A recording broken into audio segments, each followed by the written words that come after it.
கர்த்தருடைய நாமம் மகிமைப்படுவதாக. ஆண்டவரும் உலக இரட்சகருமாகிய இயேசுவின் விலையேறப்பெற்ற பரிசுத்த நாமத்தினால் சபையார் யாவருக்கும் அன்பின் வாழ்த்துக்கள். அல்லேலூயா. கர்த்தர் நல்லவர். கடந்த வாரத்தில் நாம் ஒரு செய்தியை கேட்டோம். நேசருடைய சத்தம். இங்கே கடந்த வாரத்தில் கேட்டுட்டீங்க. அதனுடைய தொடர்ச்சி தான் இந்த வாரம்.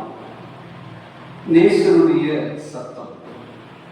ஒரு 2 வசனத்தை நாம் ஆதாரமாய் வாசித்து இந்த வசனத்திலிருந்து சில காரியங்களோடு சொல்கிறேன்.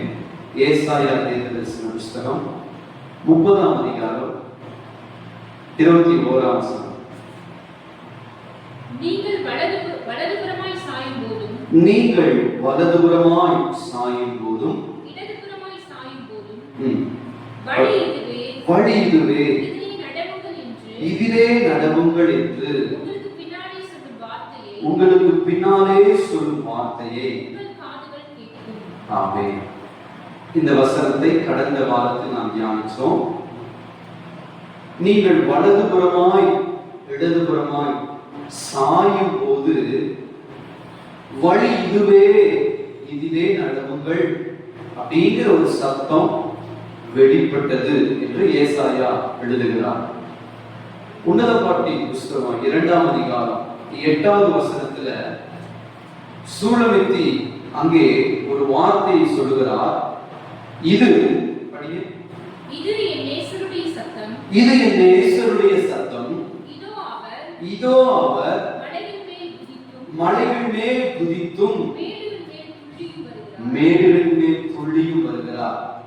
இப்போ இந்த 2 வசனத்தை ஆதாரமாக கொண்டு இந்த செய்தியுடைய தூது தலைப்பு என்னவென்றால் கர்த்தருடைய சத்தம் அல்லது நேசருடைய சத்தம். கடந்த வாரத்தினுடைய ஒரு தொடர்ச்சி தான் இந்த வாரம்.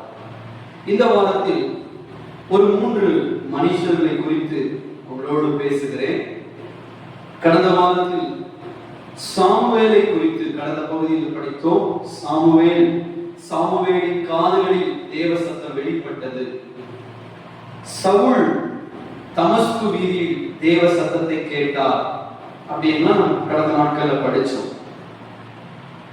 இந்த நாட்களில் 1 ராஜாக்களின் புஸ்தகம் 19ஆம் அதிகாரம் 11வது வசனத்தில் இருந்து 13வது வசனம் வரைக்கும் வாசிக்க கேட்கலாம். அப்பொழுது அவர் நீ வெளியே வந்து 13 வரைக்கும் படிச்சிருக்கோமா? கர்த்தருக்கு முன்பாக பர்வதத்தில் நில் என்றார்.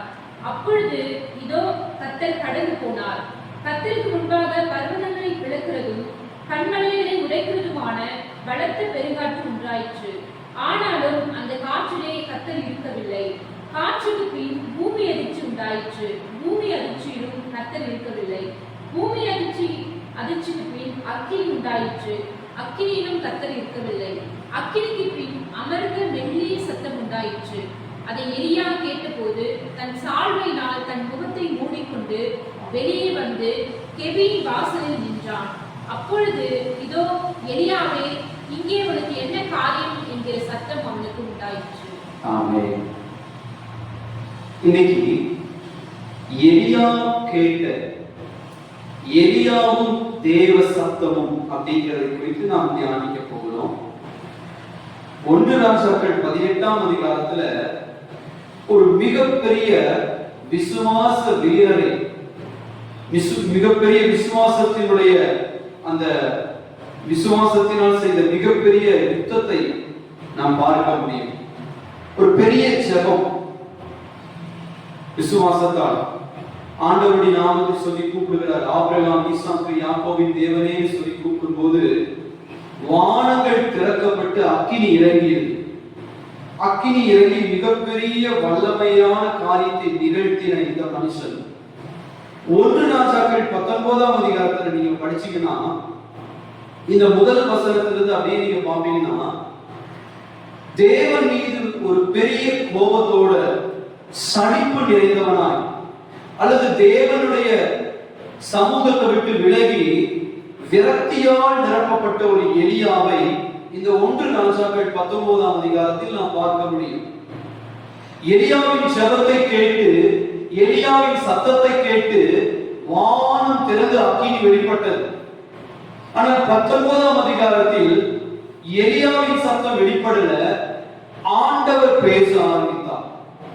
பெரிய சலிப்படைந்தவனாய், பெரிய பயம் நிறைந்த ஒரு மனிதனாய், திகில் அடைந்தவனாய், ஒரு பெரிய விரக்தியும் சலிப்பும், ஒரு மிகப்பெரிய சோர்வுக்குள்ளாய் இருக்கிற ஒரு பாத்திரமாய் இந்த பகுதியில் நாம் எலியாவை பார்க்க முடியும்.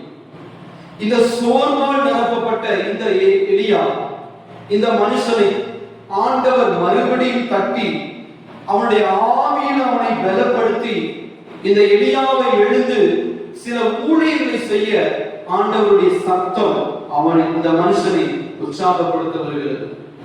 இந்த 19ஆம் அதிகாரத்துல ஒரு பலத்த பெருங்காற்று வீசுகிறது. இந்த பெருங்காற்று வீசும்போது இதிலிருந்து தேவன் பேசுகிறாரா, தேவ சத்தம் வெளிப்படுமான்னு சொல்லி பார்க்கிறாங்க. இல்ல, வெளிப்படல. பூமி அதிர்ச்சி, மிகப்பெரிய பூமி அதிர்ச்சி. அந்த பூமி அதிர்ச்சி, நிலநடுக்கத்தின் மூலம் ஏதாவது சத்தம் தேவன் பேசினாரா என்று பார்த்தால் ஒரு பெரிய நிசப்தம், எதுவும் இல்ல.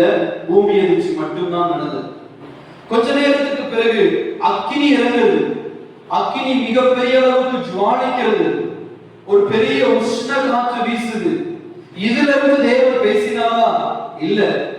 இந்த பெருங்காற்றும் பூமி அதிர்ச்சியும் அக்கினியும் எல்லாம் முடிந்து ஓய்ந்த பிறகு கொஞ்ச நேரத்துக்கு பிறகு மெல்லிய சத்தத்தின் மூலம் தேவன் எலியாவோடு பேசுகிறார்.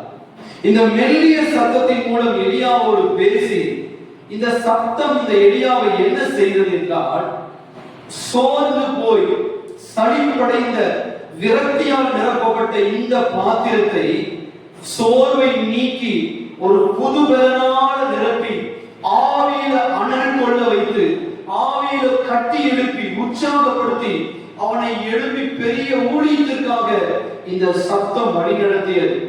இன்னைக்கு பல நேரத்துல பிரசங்கிக்கிற ஊழியனாகிய என்னுடைய வாழ்க்கையிலும், கேட்கிற உங்களுடைய சிலருடைய வாழ்க்கையிலும் பல காரியங்கள், பல நாட்கள்ல அந்த ரட்சிக்கப்பட்ட ஆரம்ப காலகட்டத்துல ஆண்டவருக்காக ஒரு மிகப்பெரிய தாக்கத்தை செய்த, மிகுந்த பெரிய அர்ப்பணிப்பை செய்த, அல்லது பெரிய தாக்கத்தோடு அநேக காரியத்தை செய்த நாம் இன்னைக்கு நாளாக நாளாக நாளாக என்ன நடக்குதுன்னா, நம்மை அறியாம நமக்குள்ள சலிப்பும் விரக்திகளும் பயமும் சோர்வும் கலக்கமும் குழப்பமும் தடுமாற்றமும், சில காரியங்கள் கைகளில் கிடைக்காமல் போகும்போது ஏமாற்றமும் தத்தளிப்பும் நிர்விசாரமும் நமக்குள் வருகிறது.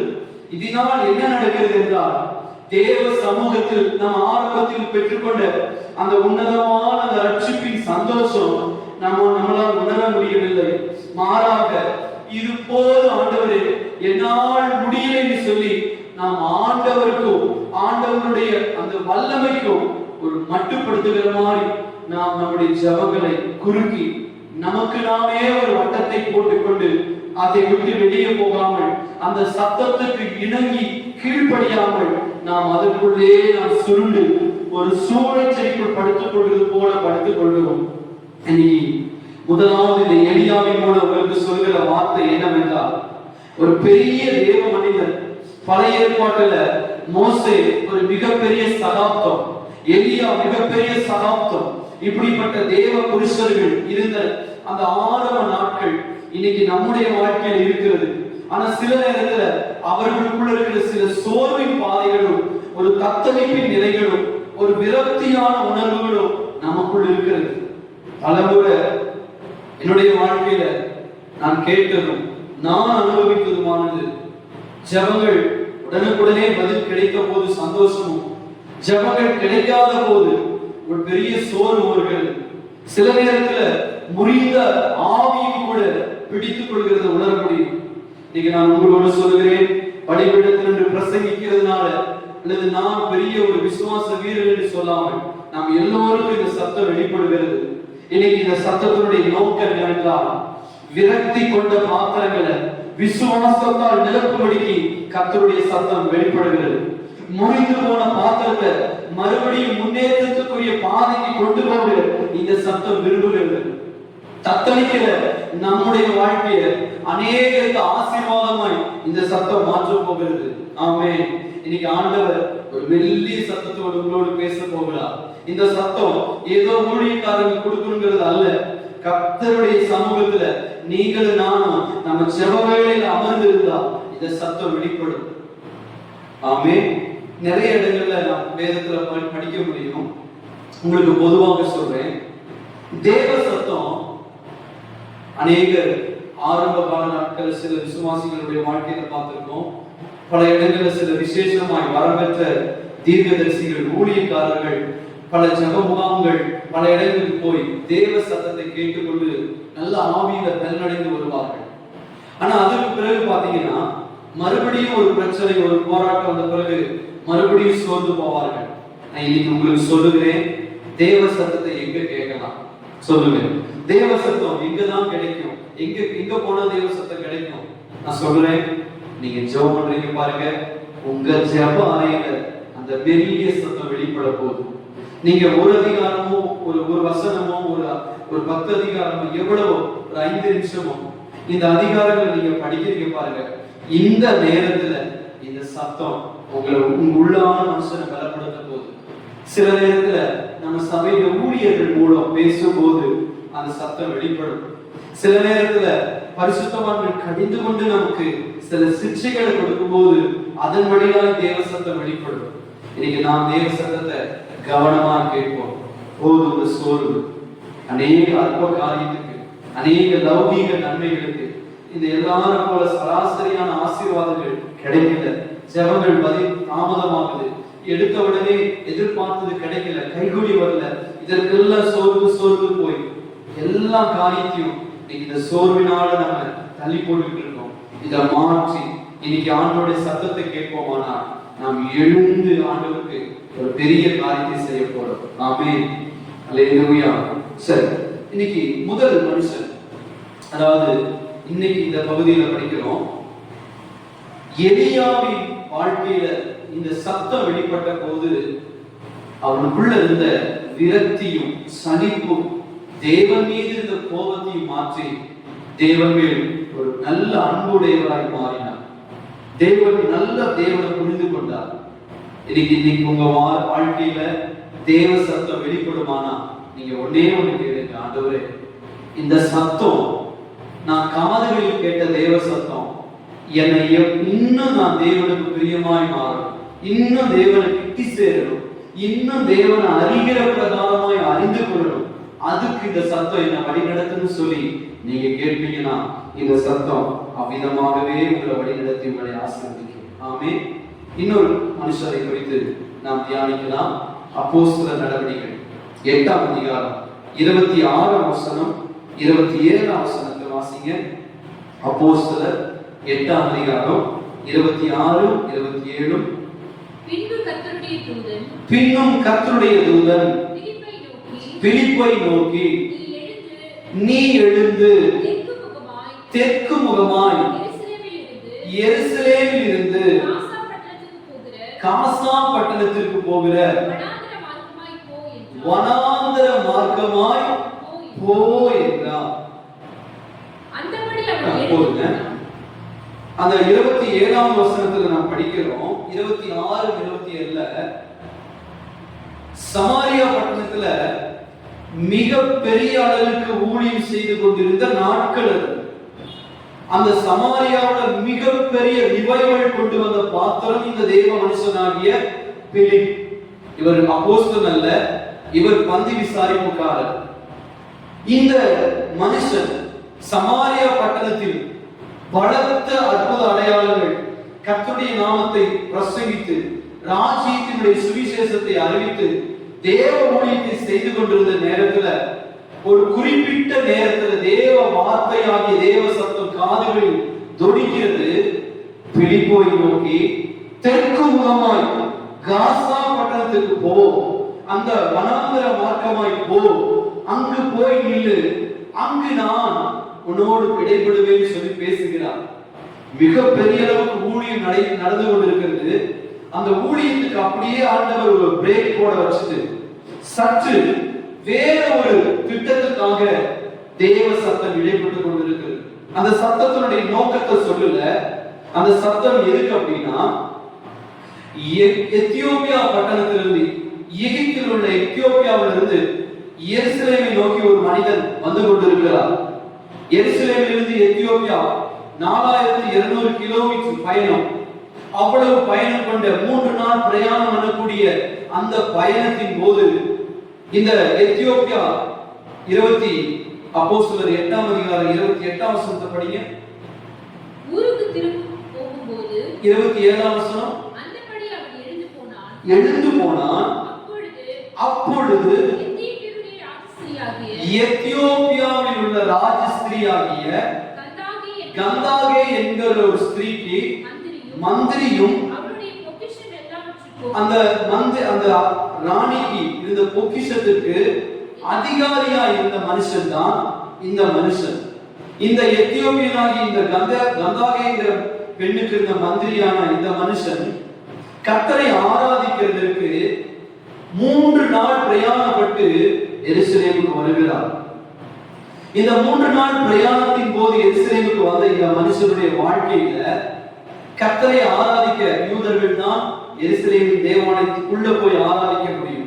அந்நியர்கள், புறமதஸ்தர்கள் ஆலயத்துக்கு வெளியே இருக்க முடியும். அங்க இருக்கிறதான பலிகளை செலுத்த முடியும். பலிகளை வாங்கி ஆசாரியனுடைய லேவியனுடைய கைகளை கொடுக்க முடியும். அங்க இருக்கிற நியாயப்பிரமாண சுருள்களை வாங்கி கொள்ள முடியும். இவ்வளவுதான் செய்ய முடியும். இப்படி இருக்கிற இந்த மனுஷன் யூதர்களை போல ஆராதிக்க முடியாமல் இருந்தாலும் 3 நாள் பிரயாணம் பண்ணி ஆராதிச்சு திரும்பி போகும்போது இந்த ஒரு மனுஷனோடு கூட கர்த்தர் இடைபட, இந்த ஒரு மனுஷனை ஆசீர்வதித்து அனுப்ப ஆண்டவர் நினைத்தார். அதற்காக பிடிப்பு இடத்துல கர்த்தர் என்ன செஞ்சார்? பேசினார். கர்த்தர் இடைப்பட்டார். அப்போஸ்தலர்கள் படிக்கிற 8ஆம் அதிகாரம் 39ஆம் வசனத்தை படிங்க. 8:39. அவர்கள் தண்ணீரிலிருந்து கரையேறின பொழுது கர்த்தருடைய ஆவியானவர் பிலிப்பை கொண்டு போய்விட்டார். மந்திரி அப்புறம் அவனை பிலிப்பை காணாமல் சந்தோஷத்தோட தன் வழியே போனான். இந்த 8ஆம் அதிகாரத்துல 26ஆம் வசனம் தொடங்கி 40ஆம் வசனம் வரைக்கும் இந்த வேத பகுதி அடங்கி இருக்கிறது. 39ஆம் வசனத்துல நான் படிக்கும் போது சந்தோஷத்தோட போனான் அப்படின்னு படிக்கிறோம். தேவனுடைய ஆலயத்துக்கு போய் ஆராதித்து வந்த மனுஷன் ஆலயத்தை விட்டு திரும்பி போகும்போது அவனுக்குள்ள சந்தோஷம் இல்லை. மாறாக ஞானஸ்நானம் பெற்று கரையேறிய உடனே ஒரு சந்தோஷத்தோடு போகிறான். இந்த மந்திரி 3 நாள் ஆராதனை செய்துவிட்டு அப்படியே போயிருந்தா பிலிப்பை நோக்கி அந்த சத்தம் வெளிப்படவில்லை என்றால் இந்த மனுஷன் வந்தவண்ணமாகவே போயிருப்பான், சந்தோஷம் இல்லாமல். இன்னைக்கு நம்முடைய வாழ்க்கையில நம்ம அநேகர் சபைக்கு போறோம். உங்ககிட்ட சில கேள்விகளை கேட்கிறேன். இது ஆம் என்றால் ஆம் எழுதுங்க உங்க நோட்ல, இல்லைன்னா இல்லைன்னு எழுதிக்கங்க. நீங்க போகிற உங்க சபை, நீங்க கூடுகிற உங்களுடைய ஆராதனை ஸ்தலத்துல உங்க ஆராதனை நேரம் உங்களுக்கு இன்பமா இருக்குதா? உங்க சபைகளில் வசனம் பிரசங்கம் பண்ணுகிற நேரம் உங்களுக்கு விசுவாசத்துக்கு ஏதுவாய், உங்க ஜீவனுக்கு அது ஆசீர்வாதமாய், உங்க உள்ளான மனுஷனை கட்டி எழுப்பக்கூடியதா இருக்கிறதா? அல்லது நீங்க ஆராதனைக்கு போய் ஏதோ ஒரு துக்கமுகமாய் வீட்டிலிருந்து புறப்பட்டு வந்தே அதே துக்கத்தோடு கூட தான் என் வீட்டுக்கு போறேன்னு சொல்ற மாதிரி உங்க ஆராதனை இருக்குதா? சற்று யோசிங்க. இந்த இடத்துல பாத்தீங்கன்னா இந்த மந்திரி எதற்காக வந்தா, எப்படி போகிறா அப்படிங்கறத பார்க்கணும். நீங்க சபைக்கு எதுக்காக வரீங்க? ஆண்டவரை இன்னைக்கு ஆராதிக்கணும், இன்னைக்கு ஆண்டவருடைய வார்த்தையை கேட்கணும், இன்றைக்காவது ஊழியர் மூலம் என் காதுகள்ல தேவ சத்தத்தை கேட்க மாட்டேனோ என்று ஒரு பெரிய பாரத்தோட தாபத்தோடு தான் வரீங்க. ஆனால் பல முறை ஏமாற்றம், பல முறை நமக்கு அது அந்த அனுபவம் இல்லாமல் போகிறது. இன்றைக்கு உங்களோடு சொல்கிறேன், அதே அனுபவத்தில் தான் இந்த மனுஷன் இருந்தான். இந்த மனுஷன் எப்படிப்பட்டவன் மட்டும் சொல்கிறேன். எங்கேயோ ஊழியம் செய்திருந்த பிலிப்புவை தெற்கு முகமாக இருக்கிற வனாந்தரத்துல காசா பட்டணத்துக்கு கொண்டு வர காரணம் என்னவென்றால், இந்த ஒரு மனுஷனுக்காகவே வெளிப்பட்ட தேவ சத்தம்.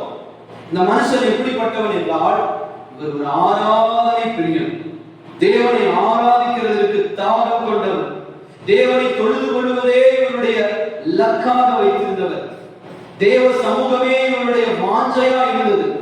இவர் வசன பிரியன். நான் சொல்லுகிறதுக்கு எல்லாம் வசன ஆதாரம் இருக்குது. அப்போஸ்தலர் 8:26 கடைசி வசனம் வரைக்கும் நான் சொல்றதுக்கு அத்தனைக்கும் வசனம் உண்டு. இவர் வசனத்துல ஒரு பிரியன், வசன பிரியன், வசனத்தின் மேல் ஒரு வாஞ்சை அலாதி தாகம் கொண்டவர், வசனத்திற்காகவே தன்னுடைய நேரங்களை செலவு செய்தவர். அந்த 3 நாள் ரதத்துல டிராவல் பண்ணுகிறார். 3 நாள் டிராவல் பண்ணும்போது ஏசாயா தீர்க்கதரிசி ஆகமத்தை வாசித்துக் கொண்டே போகிறார். தாழ்மையுள்ள ஒரு மனுஷன், ஒரு மந்திரியா இருந்தாலும் தாழ்மையா இருக்கிறவர், உபசரிக்க குணம் கொண்டவர், உபசரிப்பின் ஆவியின் நிரப்பப்பட்டவர். அது மட்டுமல்ல, பூரணமாய் தேவனை விசுவாசித்து தேவ சத்தத்திற்கு கீழ்ப்படிந்து, தேவ கற்பனைக்கு கீழ்ப்படிந்து தன்னை முற்றிலுமாய் அர்ப்பணிக்கக்கூடிய ஒரு நல்ல அர்ப்பணிப்பு வீரர். இப்படிப்பட்ட இந்த மந்திரிக்காகவே ஏதோ ஒரு பட்டணத்தில் ஊழியம் செய்த பிடிப்பை இந்த சத்தம் பலவந்தமாய் கொண்டு வந்தது. இன்னைக்கு நான் உங்களோடு சொல்கிறேன், நீங்கள் ஒரு ஆராதனை பிரியராய், வசன பிரியராய், தாழ்மை உள்ளவர்களாய், உபசரிக்கிறவர்களாய், எல்லா சூழ்நிலையிலும் மனரமியமாய் ஜீவிக்கக்கூடிய ஒரு நல்ல தாழ்மையுள்ள அர்ப்பணிக்கக்கூடிய ஒரு நல்ல பாத்திரமாய் இருப்பீர்கள் என்றால், உங்கள் ஒருவருக்காகவே, உங்களுக்காகவே தேவ சத்தத்தை கொண்டு வருகிற ஒரு மனுஷனை நீங்கள் இருக்கிற இடத்திலே கொண்டு வருவார். ஒருவேளை தேவ சத்தம் உங்க காதுகளில் நாங்கள் பிரசங்கிக்கிற, அடிமை பிரசங்கிக்கிற இந்த நேரத்தில் வரும் என்றால், இந்த சத்தம் உங்களோடு என்ன பேசுகிறது என்றால், துக்கமுகமாய் வந்த தேவ ஜனமே, துக்கமுகமாய் நீங்கள் திரும்பி போவதில்லை, மாறாக உங்கள் ரதத்தில் சந்தோஷத்தோடு நீங்கள் புறப்பட்டு சந்தோஷத்தோடு உங்களுடைய ஊழியத்தை, உங்களுடைய வேலையை, உங்களுடைய உத்தியோகத்தை நீங்கள் செய்ய உங்களை சந்தோஷத்தால தேவன் நிரப்புவார். உங்களை சந்தோஷப்படுத்தும்படிக்கு தேவ சத்தம் வெளிப்பட்டு கொண்டிருக்கிறது. அல்லேலூயா, ஆமென். தேவ சத்தத்துடைய நோக்கம் என்னன்னா, சந்தோஷத்தால் நாம் நிரப்பப்படணும். ரோமர்ல படிக்கிறமே, எல்லாவித சந்தோஷத்தாலும் சமாதானத்தினாலும் அவர் நிரப்புவார். அப்ப இரண்டாவது சொன்னேன். இன்னைக்கு முதலாவது எலியாவை குறித்து நாம் வாசிச்சோம். எலியாவின் காதுகள்ல வெளிப்பட்ட சத்தம் என்னன்னா, ஆதி அன்புக்கு திரும்பணும். இந்த வார்த்தையை நீங்க எழுதணும். எலியாவின் காதுகளில் தேவ சத்தம் விழுந்ததுக்கு காரணம் என்னன்னா, எலியாவே, நீ ஆதி அன்புக்கு, ஆதியில நீ தேவனுக்காக காண்பிச்ச வைராக்கியத்துக்கு, ஆதி வைராக்கியத்துக்கு நீ திரும்ப வேண்டும். அதற்கு தான் இந்த தேவ சத்தம் சொல்லி மெல்லிய சத்தம் அவங்க காதுகளை கேட்டுச்சு. இரண்டாவது, கந்தாகேக்கு மந்திரியா இருந்த மனுஷன், எத்தியோப்பியன். இந்த மனுஷனுடைய வாழ்க்கையில இவருக்கு நிறைய நல்ல குணங்கள் இருந்துச்சு. இந்த நல்ல குணங்கள் வழியாக, நல்ல சுபாவங்கள் வழியாக தேவ சத்தம் என்னன்னா, துக்கமுகமா திரும்பி போகக்கூடாது. என்ன ஆராதிக்க வந்து, என்னுடைய ஜெப வீட்டுக்கு வந்து, என் சமூகத்துக்கு வந்து ஒரு துக்கமுகமா திரும்பி போகக்கூடாது. அந்த வைராக்கியத்துக்காக தேவன் பிழிப்புவை நீண்ட பிரயாணத்துக்கு தூரத்துல கொண்டு வந்து ஒரு ஊழியத்தை நிறைவேற்ற வைத்தார். இன்னைக்கு தேவ சத்தம் வெளிப்படுகிறது நோக்கம் என்னன்னா, ஏதோ கிறிஸ்தவர்கள் அவங்க எப்பயும் துக்கத்தோட தான் இருப்பாங்க, அவங்க எப்பயுமே துக்கமுகமா தான் இருப்பாங்க. இல்ல, இந்த உலகத்துல மிகப்பெரிய 9 மார்க்கம் இருக்குது, மதங்கள் இருக்குது. அதுல ஒரே ஒரு மதம் அல்லது மார்க்கம் நம்முடைய கிறிஸ்துவ மார்க்கம் தான். எல்லா நாட்களிலும் அது பாடுகளும் பிரச்சனையும் உபத்திரமும் நம்ம உள்ளான மனுஷன்ல சந்தோஷமாய் வாழக்கூடிய மார்க்கம் நமது மார்க்கம். இந்த கிறிஸ்துவ மார்க்கத்துக்கு ஊழியம் செய்யறதை நினைச்சு நான் பெருமிதம் கொள்கிறேன். நான் கர்த்தரை துதிக்கிறேன். தேவனுக்கு ஊழியம் செய்யறதுல, தேவ சத்தத்தை பிரசங்கம் பண்ணுவதில்ல, கர்த்தர் எனக்கு ஒரு பங்கை கொடுத்ததுக்காக நான் கர்த்தருக்கு நன்றியோடு கூட ஸ்தோத்திரிக்கிறேன். ஆமென். அப்ப தேவ சத்தம், இரண்டாவது தேவ சத்தத்துடைய நோக்கம் என்னன்னா, நாம் சந்தோஷம் உள்ளவர்களாய் வாழ வேண்டும். ஆமென். நீங்க துக்கமா இருக்குங்கிறதுக்காக இயேசு அவர் மரிக்கவில்லை, அவர் ரத்தம் சிந்தவில்லை. ஏனென்றால் நமக்கு தேவையான எல்லா நன்மையும் அவர் சிலுவையிலே ரத்தத்தினால் சம்பாதித்து நம்முடைய கைகளில் கொடுத்திருக்கிறார். நாம் சந்தோஷமாய் விசுவாசித்து நாம் ஜெபித்து துதித்து நன்றியுள்ள இதயத்தோடு அதை பெற்றுக்கொள்ள போகிறோம். ஆமென். மூன்றாவது ஒரு மனுஷரை குறித்து ஆதியாகமம் 22ஆம் அதிகாரம் 1 முதல் நீங்க 10 வசனத்தை நீங்க படிக்கும் போது அல்லது 13 வசனங்கள் படிக்கும் போது இந்த பகுதியில சம்பவங்கள் தெரியும். முதல் வசனத்தை படிக்குமா? முதல் 2 வசனத்தை. இந்த காரியங்கள் நடந்த பின்பு தேவன் ஆபிரகாமை சோதித்தார். எப்படி எனில் அவர் அவனை நோக்கி ஆபிரகாமே என்றார். இதோ அடியேன் என்றார். அப்பொழுது அவர் உன் புத்திரனும் உன் ஏக சுதனும் உன் நேசகுமாரனுமாகிய ஈசாக்கை இப்பொழுது அழைத்துக் கொண்டு மோரியா தேசத்திற்கு போய் ஒன்றின் மேல் சரி போதும். இந்த காரியங்கள் நடந்த பின்பு படிக்கிறோம். இந்த ஆபிரகாமுடைய ஜீவியத்தில் ஒரு விசுவாச பரீட்சை இந்த இடத்துல நடந்ததை நாம் படிக்க முடியும். 22ஆம் அதிகாரம் 10ஆம் வசனத்தை மட்டும் படிங்க. 22:10. பின்பு ஆபிரகாம் தன் குமாரனை வெட்டும்படிக்கு தன் கையை நீட்டி கத்தியை எடுத்தான். போதும். இங்க இந்த சம்பவம் நமக்கு தெரிஞ்சதுனால நான் விளக்க கொடுக்கல. ஆண்டவர் சொன்னார், உன்னுடைய பிள்ளை, உன்னுடைய ஏகபுத்திரன், உன்னுடைய நேசகுமாரன், உன் செல்ல பிள்ளை ஈசாக்கை ஆண்டவர் சொன்னார், நான் காண்பிக்கும் தேசம், நான் குறிக்கும் மலை. இந்த வார்த்தை தான், நான் காண்பிக்கிற தேசத்துக்கு மோரியாவுக்கு நீ போகணும். நான் குறிக்கிற அந்த மோரியா தேசத்தில் உள்ள ஒரு குறிக்கிற மலை ஒன்றின் மேல் நீ ஏறணும். நீ ஏறுவாயானால் நான் காண்பிக்கிற, நான் குறிக்கிற இந்த பகுதியில நீ போய் உன் பிள்ளையை சர்வாங்க தகன பலியாய் பலி செலுத்த நீ ஒப்பு கொடுப்பாயானால் நான் உன்னை ஆசீர்வதிப்பேன்னு சொன்னார். ஆண்டவர் அந்த இடத்துல ஈசாக்கை நரபலி செலுத்த சொல்லவில்லை.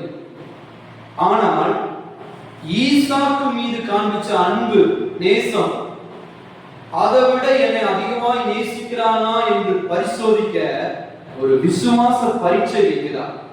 இந்த பரீட்சை போது என்ன நடக்குது? ஒரு தூது உங்களோடு சொல்கிறேன். 2 பேரும் ஆபிரகாமும் ஈசாக்கும் மலையின் மேல் ஏறுகிறார்கள். கட்டைகளை தன் பிள்ளை மேல் சுமத்தி ஏற்றிக் கொண்டிருக்கிறார். ஒரு 2 பேர் சேர்ந்து கற்களை அடுக்கி வைத்து ஒரு பலிபீடம் கட்டுகிறார்கள். அதற்கு மேல் தன் பிள்ளையை கையிலும் காலிலும் கட்டி அதன் மேல் கிடத்துகிறார். இந்த 10வது வசனத்துல அந்த வார்த்தை எழுதப்பட்டிருக்கிறது, ஆபிரகாம் கையை நீட்டி கத்தியை ஓங்குகிறார். நீங்கள் கவனிப்பீங்களா? அந்த கத்தியை இப்படி ஓங்கி தன் பிள்ளை தன் கண்ணு முன்னாடி இருக்கிறார். இப்படி குத்த தன் கையை கீழே இருக்கும் போது இந்த ஆபிரகாமுடைய தலைக்கு மேல அல்லது ஆபிரகாமுடைய கையில் இருக்கிற கத்திக்கு மேல கர்த்தருடைய சத்தம் வெளிப்பட்டது. ஆபிரகாமே, ஆபிரகாமே, உன் பிள்ளைக்கு ஒரு தீமை செய்யாதே, கெடுதல் செய்யாதே. நீ விசுவாசிக்கிறவர், நான் உன் விசுவாசத்தை நான் பார்த்துட்டேன் அப்படின்னு ஆண்டவர் பேச ஆரம்பிக்கிறார். இன்னைக்கு இந்த வார்த்தையோடு சொல்லுகிறேன், இந்த மாதத்துல உங்க தலைக்கு மேல ஒரு கத்தி இருக்கிறது போல உணர்வீங்களா? நான் சொல்லுகிறேன், அந்த கத்தியை கண்டு கலங்காதீர்கள். கர்த்தருடைய வார்த்தை அந்த கத்தி போன்ற பிரச்சனைக்கு மேல் நிற்கிறது. இன்னைக்கு கத்தி போன்று எப்ப என்ன குத்தும், எப்ப என்ன வேதனைப்படுத்தும், எப்ப என்ன காயப்படுத்தும் சொல்லி அந்த காரியத்துக்கு குறித்து அங்கலாய்ப்போடு கூட இருப்பீங்கன்னா, மரண பயத்தால் பீடிக்கப்பட்டிருப்பீங்கன்னா, நான் விசுவாசத்தோடு சொல்லுகிறேன், கத்தியை கண்டு கலங்காதீர்கள்.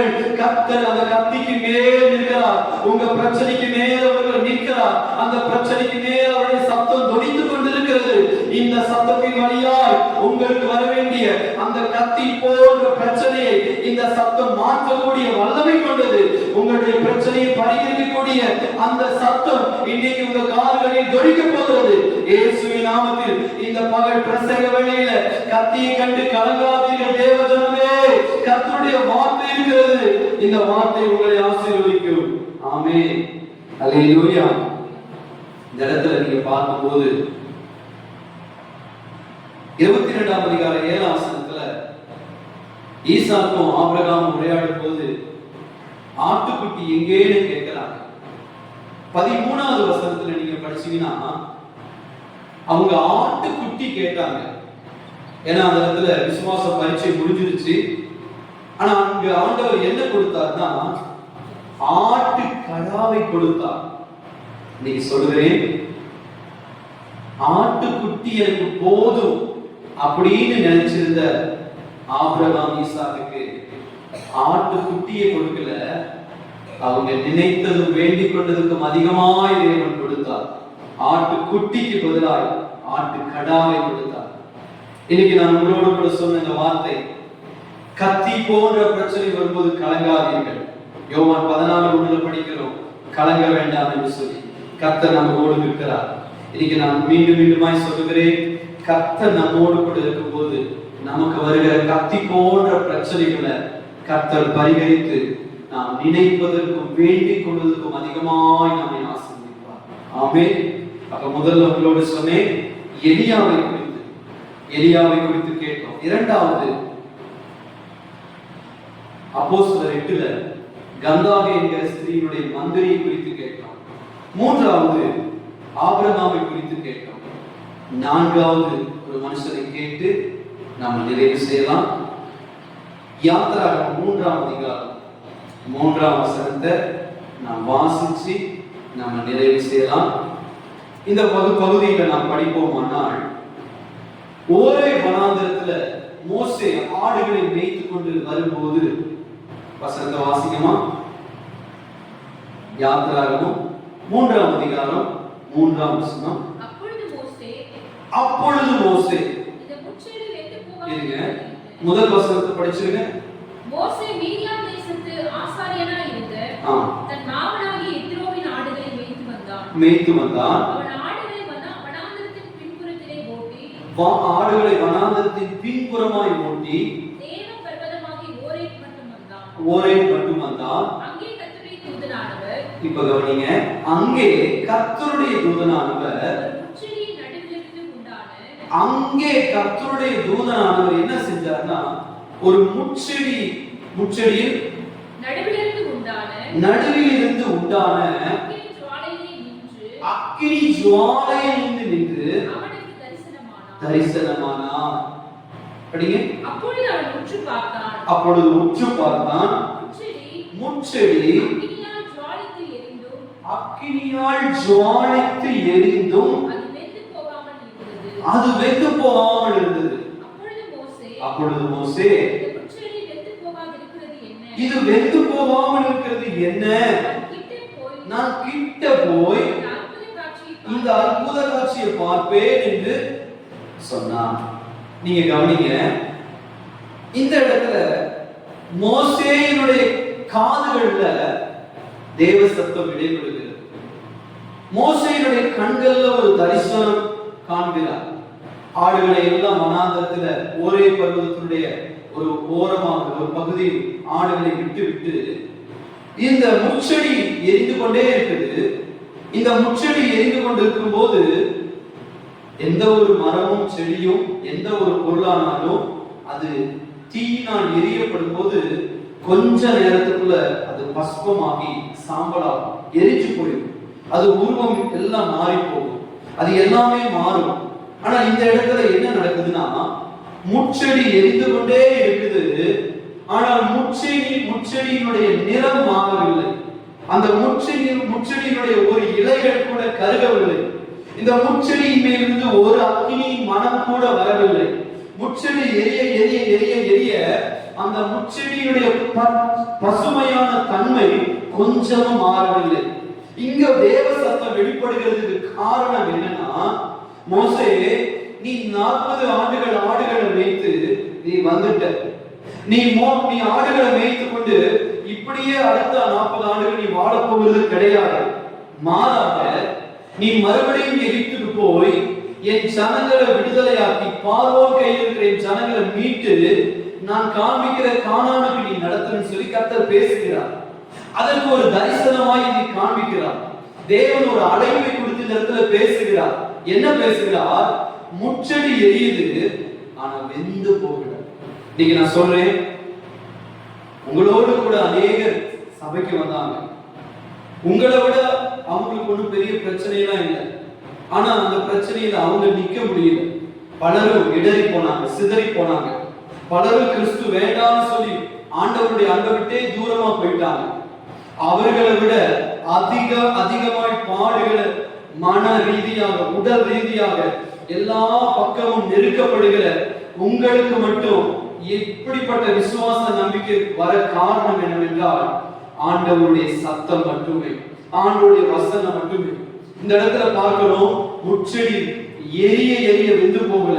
இன்னைக்கு உங்களுடைய வாழ்க்கையில சொல்கிறேன், இந்த மாதம் பிரச்சனையின் மேல பிரச்சனை, பாடுகள் மேல பாடுகள், மன அழுத்தத்தின் மேல மன அழுத்தம், கண்ணீர் மேல கண்ணீர், உபத்திரவத்தின் மேல உபத்திரவம், சோர்வு மேல சோர்வு, எல்லா பக்கமும் நெருக்கத்தின் மேல நெருக்கப்படுகிறீர்கள் என்றால் நீங்கள் எவ்வளவு நெருக்கப்பட்டாலும் முச்செடிக்கு நடந்தது போலவே, முச்செடி வெந்து போகாதது போல நீங்கள் எந்த சேதத்திலும் அழிந்து போகாமல் உங்களுடைய வாழ்க்கையில் அப்படியே நின்று கனி கொடுப்பீர்கள் என்று கர்த்தர் பேசுகிறார். அல்லேலூயா, ஆமென். இந்த இடத்துல நாம் படிக்கிறோம், மோசேக்கு இந்த தரிசனம் காண்பிக்க காரணம் என்ன? ஏதோ பொழுதுபோக்க டைம் பாஸ்க்காக அதை காண்பிச்சாரா? இல்ல. எதுக்காக இது காண்பிச்சாரு? இதுதான் முக்கியம். மோசே, என் ஜனங்கள் பார்வோன் கையில் இருக்காங்க, பிசாசின் பிடியில, மந்திரவாதத்துல, செய்வினையில, விக்கிரக ஆராதனையில, விபச்சாரத்துல, வேசித்தனத்துல, குடி பழக்கத்துல, அநேக உலக மோக இச்சைகள்ல சிக்குண்டு ஜனங்கள் மீள முடியாமல் நித்திய அக்கினிக்கு போக ஆயத்தமா இருக்காங்க. அந்த ஜனத்தை மீட்டெடுக்க நான் உன்னை பார்வோனாகிய பிசாசின் கைக்கு, பிசாசாகிய அந்த பலவானாகிய பார்வோனுடைய அரண்மனைக்கு நேராக நடத்த போறேன். அப்ப அவனுடைய ராஜ்யத்துக்கு நேராக அவனுக்கு முன்னாடி நிக்க போற உனக்கு அநேக பாடுகள், இடர்கள், கஷ்டங்கள் வரப்போகுது. அப்படி பாடுகள், கஷ்டங்கள், இடர்கள் வரும்போது இந்த முச்செடி எப்படி அக்கினியில வெந்து போகாமல் இருந்ததோ அது போலவே உன்னையும் அந்த பாடுகளுக்கும் தீச்சும் அந்த அக்கினிக்கும் அந்த பார்வோனுடைய வல்லமைக்கும் அவனுடைய அதிகாரத்துக்கு வெந்து போகாமல் உன்னை பாதுகாப்பேன் என்பதை உறுதிப்படுத்துவதற்கு அன்னைக்கு ஒரே பராமரத்துல தேவசனம் வெளிப்பட்டது. இன்னைக்கு உங்களோடு சொல்லுகிறேன், எந்த பகுதியில, எந்த பட்டணத்துல, எந்த மாகாணத்துல, எந்த கிராமத்துல, எந்த தாலுகாவில, எந்த தெருவுல, எந்த இடத்துல நீங்கள் நானும் ஊழியமோ வேலையோ அல்லது குடும்பமோ இருக்கிறோமோ, எந்த பகுதியில் இருந்தாலும் நமக்கு கர்த்தர் கொடுக்கிற வாக்குத்தத்தம் என்னவென்றால் நீங்கள் வெந்து போகாமல் இருப்பீங்க. ஆமென். தேவ சத்தத்தை கேட்கிறவர்களாய் மட்டும் இருப்போமானால் எத்தனை அக்கினி வந்தாலும் சாத்ராக், மேஷாக், ஆபேத்நேகோவை போல அக்கினி நடுவுல கூட ஆண்டவர் நமக்காக இறங்கி வருவார். அல்லேலூயா, ஆமென். 4 மனிதர்களை கவனிச்சோம். முதல் மனிதர் எலியா, இரண்டாவது மனிதர் கந்தாகே என்கிற ஸ்திரீனுடைய மந்திரி, மூன்றாவது ஆபிரகாம், நான்காவது இந்த மோசே. இந்த 4 மனிதர்கள் குறித்து இன்னைக்கு நாம் தியானித்தோம். இந்த 4வது மனிதனுடைய வாழ்க்கையில தேவ சத்தம் வெளிப்பட்டதை நம்ம பார்க்கிறோம். அழைப்பை உறுதிப்படுத்தி இதுதான் நடக்கணும், வழி இதுவே, இதில் நட மோசே, வழி இதுவே, இதில் நட ஆபிரகாம், வழி இதுவே கந்தாகே ஒரு மந்திரி, இது நட, வழி இதுவே, இந்த பாதையில போ எலியா அப்படின்னு ஆண்டவர் பேசினார். இன்னைக்கு ஆண்டவர்கள் திட்டமும் தெளிவுமாய் பேசுகிறார். வழி இதுவே, இதுதான் சத்தியம், இதுதான் மூல உபதேசம், இதுதான் அஸ்திபார அப்போஸ்தலருடைய சத்தியம். இதற்கு கீழ்ப்படி. இந்த சத்தியத்தை விட மேன்மையான ஒரு சத்தியம் இல்லை. இந்த கிறிஸ்துவ மார்க்கத்திற்கு ஆதாரம் நம்ம கைகளை கொடுக்கப்பட்ட சத்திய வேதாகம். இந்த சத்திய புஸ்தகத்துக்கு மிஞ்சிய ஒரு வல்லமையான வார்த்தை எங்குமே கிடையாது. இன்னைக்கு அநேக நேரத்துல மனிதர்களுடைய வாய்களில் தேவ வார்த்தையை தேடி தேடி சில நேரத்தில் கிடைக்காமல் போகும்போது நாம் சோர்ந்து போகிறோம். நான் சொல்றேன், தாழ்மையோடு பயத்தோடு சொல்றேன், மறுபடியும் சத்திய வேதாகத்தை உயர்த்தி சொல்றேன், உங்களுக்கு தேவையான தேவ சத்தம் இந்த வேத வார்த்தை, இந்த வசனம் உங்களோடு பேசி இதுல உங்களுக்கு தேவையான பரிகாரம் இருக்கிறது. இந்த நாட்களில நாம் தேவ சத்தத்தை கேட்போம், தேவனுக்காக எழுப்புவோம். வேதத்துல நிறைய பேர் தேவ சத்தத்தை கேட்டார்கள். நான் உங்களோடு கூட இவ்வளவு நேரம் பேசி அந்த வார்த்தையை நீங்கள் கவனித்தீங்கன்னா, எலியாவுக்கு தேவ சத்தம் கேட்ட போது அவர் சூறை செடியை வெட்டி சூறை செடியை விட்டு அவர் எழுந்து புறப்பட்டார். இன்னைக்கு நீங்களும் நானும் நம்ம உணர்வு சின்ன சின்ன காரியங்கள் கிடைக்காத போது எத்தனை தேவன் மீது கோபம், சலிப்பு, விரக்தி, மனமுறிவு. மன்னிங்க ஆண்டவரே கேளுங்க. ஆண்டவரே எனக்குள்ள இருக்கிற இப்படிப்பட்ட ஆண்டவரே சொல்ற காரியங்களை என்னை விட்டு எடுத்து போடுங்கன்னு கேளுங்க. இரண்டாவது, மந்திரியுடைய வாழ்க்கையில அவ்வளவு தாகத்தோடு இருந்த மனுஷனுக்கு தேவ சத்தம் வெளிப்பட்டு சந்தோஷத்தை கொடுத்துச்சு. நீண்ட பிரயாணம் இருந்துச்சு, நீண்ட தூர அலைச்சல், அதை கூட பொருட்படுத்தல. மூணாவது, ஆபிரகாமுடைய வாழ்க்கை. என் பிள்ளையோட நான் உங்களை நேசிக்கிறேன்னு சொன்னா, இன்னைக்கு நானும் நீங்களும் சொல்லணும். நீங்க எல்லாம் சொல்லுங்க, ஆண்டவரே எனக்கு கொடுத்த என் கணவனை விட, என் மனைவியை விட, என் பிள்ளையை விட, எனக்கு தந்த வீட்டை விட, வேலையை விட, எனக்கு தந்த இந்த அந்நிய தேசத்தை விட, இந்த நன்மையை விட, இந்த கையில் இருக்கிற ஜுவல்ஸை விட, பேங்க்ல இருக்கிற பேங்க் பேலன்ஸை விட, எனக்கு இருக்கிற லேண்டை விட, எனக்கு இருக்கிற நல்ல நண்பர்களை விட உங்களை அதிகமாய் நேசிப்பேன்னு சொல்லுங்க. எல்லாம் கைவிட்டும் நம்ம மாறும், ஏமாற்றும். கர்த்தரே மாறாதவர், அவருடைய அன்பு மாறாது. அவருடைய அதிகமாக நேசிக்க ஒப்புக்கொள்ளுங்க. இந்த மனுஷன் மோசே தேவ சத்தத்தை கேட்டு, எபிரேயர்ல படிக்கிறோம், அநித்தியமான பாவ சந்தோஷத்தை வெறுத்து தம்முடைய ஜனங்களுக்காக பாடுபட மோசே புறப்பட்டு சென்றார். இன்னைக்கு நாமும் கூட நமக்கு கண்ணுக்கு முன்னாடி அநித்திய பாவ சந்தோஷம் நிற்கிறது, ஆண்டவருடைய சேவையும் இருக்குது. ஆண்டவருடைய ஜனம் ஒரு பக்கம் நித்திய நரகத்துக்கு நோக்கி ஆண்டவரை அறியாத ஜனம் ஓடிக்கொண்டிருக்கிறாங்க. மறுபுறத்துல பாவ சந்தோஷமும் ஆடம்பரமும் இருக்குது. எதற்கு நாம் முக்கியத்துவம் கொடுக்கிறோம்? நாமே நம்மை ஆபிதானித்து ஆராயும். இந்த நாட்கள்ல நம்முடைய காதுகளை தேவசத்தை கேட்க நம்ம கொடுப்போமா? அமர்ந்து இருப்போம், ஆண்டவர் பேச விட்டு கொடுப்போம். நாமே பேசி பேசி பேசி ஆண்டவர் பேசுகிறதை கேட்காமலே நமக்கு நாமே சொல்றது போறோம். மௌனமா இருப்போம், நம்முடைய காரியத்தை விட்டு கொடுப்போம், தேவ சித்தத்தின்படி செய்ய அர்ப்பணிப்போம். அவருடைய சத்தமும் அவருடைய சித்தமும் இன்னைக்கு வெளிப்படும். நாம் ஜெபிக்கிறதுக்கு முன்னாடி ஒரு சில வசனத்தை நான் உங்களோடு சொல்லுகிறேன். நீங்க உங்க ஜெப அறையில நீங்க எழுதலாம், அல்லது நீங்க இதை கவனித்து நீங்க படிக்கலாம். இன்னும் 2 மனிதர்கள் கூட சொல்ல நினைக்கிறேன், நான் சுருக்கமா சொல்லிடுறேன். எசேக்கியேல் 10ஆம் அதிகாரம் 5வது வசனம். எசேக்கியேல்கிட்ட கர்த்தர் பேசினார். ஆதாம் ஆதியாகமம் 3ஆம் அதிகாரம் 8ஆம் வசனம். ஏதேன் தோட்டத்துல ஆதாமோடு பேசினார். இந்த 7 மனிதர்களை கிட்டத்தட்ட நம்ம பல மனிதர்கள் நம்ம தியானிக்க முடியும். இன்னும் சில வசனத்தை நான் வேகமாக சொல்லுகிறேன். நான் சொல்லி உங்களுக்காக ஜெபித்து நிறைவு செய்கிறேன். ஏசாயா 42ஆம் அதிகாரம் 13ஆம் வசனம். எரேமியா 25ஆம் அதிகாரம் 30ஆம் வசனம். சங்கீதம் 68ஆம் அதிகாரம் 33ஆம் வசனம். ஆமோஸ் 3ஆம் அதிகாரம் 8ஆம் வசனம். ஓசியா 11ஆம் அதிகாரம் 10ஆம் வசனம். யோபேல் 3ஆம் அதிகாரம் 16ஆம் வசனம். சங்கீதம் 18ஆம் சங்கீதம் 13ஆம் வசனம். இந்த வசனங்கள் எல்லாம் பார்த்தீங்கன்னா கர்த்தருடைய சத்தத்தை குறித்தே அங்க எழுதப்பட்டதை நாம் கவனிக்க முடியும். இன்னைக்கு நம்ம எல்லாரும் சேர்ந்து ஒரு நிமிஷம் ஜெபம் பண்ணுவோம். நம்ம வாழ்க்கையில பல சந்தர்ப்பத்துல தேவன் பேசினார், ஆனா நம்ம தேவ சத்தத்தை கேட்கல, அலட்சியம் பண்ணணும், தேவ சத்தத்தை உதாசீனம் பண்ணிடும். அநேக நேரத்துல டிவி வழியா, நம்முடைய கையில் இருக்கிற செல்போன் வழியா அநேக சந்தோஷமாய் சத்தங்களை, பல சத்தங்களை கேட்டோம். ஆனா ஜெபரையும் கேட்க வேண்டிய நல்ல தேவ சத்தத்தை கேட்க தவற விட்டுட்டோம். ஜெபமனோமா. பரிசுத்தமுள்ள நல்ல பிதாவே, இந்த ஆராதனை எங்களுக்கு ஆசீர்வாதத்தை கொடுத்ததுக்காக ஸ்தோத்திரம். இந்த ஆராதனையுடைய முடிவில் நாங்கள் வந்திருக்கிறோம். உம்முடைய வார்த்தைகள் வழியாய் நீர் பேசியதுக்காக நன்றி.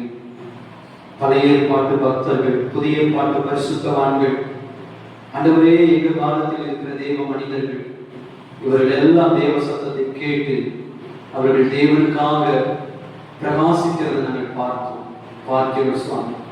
எங்கள் வாழ்க்கையிலும் உங்க சத்தத்தை கேட்க எங்களை ஒப்பு கொடுக்கிறோம். உங்க சத்தம் தான் எங்களை உயிர்ப்பிக்கும். உங்க சத்தம் தான் எங்களை ஆசீர்வதிக்கும். உங்க சத்தம் தான் எங்களை சரியான பாதையில நடத்த சுவாமி.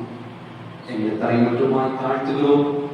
கண்ணீரோடு கஷ்டங்களோடு இருக்கிற பிள்ளைகளுக்கு தேவ வார்த்தையை கூட நீ பேசியதுக்காக ஸ்தோத்திரம். ஒரு நல்ல நம்பிக்கை உண்டாக்கியதுக்காக நன்றி. இது நேசருடைய சத்தம் என்று சொல்லக்கூடிய ஒரு உத்தரவாதத்தை, உறுதித்தன்மையை உங்கள் பிள்ளைகளின் காதுகள் கேட்கட்டும். ஆசீர்வதியும். பிள்ளைகளுடைய வேலை, வருமானங்கள், நீண்ட பிரயாணங்கள், எல்லா சகலங்கள், எல்லா ஆசீர்வாதங்களும் ஜெபிக்கிறோம். இந்த மாதத்தில் எந்தெந்த காரியங்களுக்கு தேவனை நோக்கி பார்க்கிறார்களோ அதில் இந்த ஆசீர்வாதத்தை காண உதவி செய்ய. மனுஷ சத்தம் அல்லப்பா. மனுஷ சத்தம் கேட்டு கேட்டு கேட்டு நான் நம்பிக்கையை சோர்ந்து போயிட்டப்பா. எத்தனையோ பேர் என்கிட்ட பேசும்போதே எங்க உள்ளத்தை உடைச்சிருக்காங்கப்பா. தேவ சத்தம் இன்னைக்கு எங்களை கட்டி எழுப்பட்டும். தேவ சத்தம் இன்றைக்கு எங்களை கட்டி எழுப்பட்டு சுவாமி. மனுஷங்களை அநேக நேரத்துல ஆண்டவரே எங்க உற்சாகத்தை ஒண்ணுமில்லாம மாத்திருக்காங்கப்பா. ஓடி உன்னால செய்ய முடியாது, உன்னால பாட முடியாது, உனக்கு இது சரியில்லை, நீ இந்த இடத்துல போனா ஜெயமா இருக்க முடியாதுன்னு சொல்லி அவநம்பிக்கையாய் பேசினாங்கப்பா. ஆனா நீங்க பேசி எங்களை உற்சாகப்படுத்தி, தைரியப்படுத்தி, எங்களை ஸ்திரப்படுத்தி வச்சிருக்கீங்க. இதற்காக நன்றி சுவாமி. எங்க வாயிலிருந்து இனி யாரிடமாவது நாங்க அதைரியமான அவிசுவாசமான சத்தம் வெளிப்படக்கூடாது. எங்க வாயிலிருந்து தேவ சத்தம் வெளிப்பட ஒப்பு கொடுக்கிறோம். இந்த தேவ சத்தம் என்கிற தலைப்பில் தேவ வார்த்தை கேட்டபோது பிள்ளைகளை நீர் ஆசீர்வதி. எல்லா துதியும் கனமும் மகிமையும் ஒவ்வொருவருக்கே செலுத்துகிறேன்.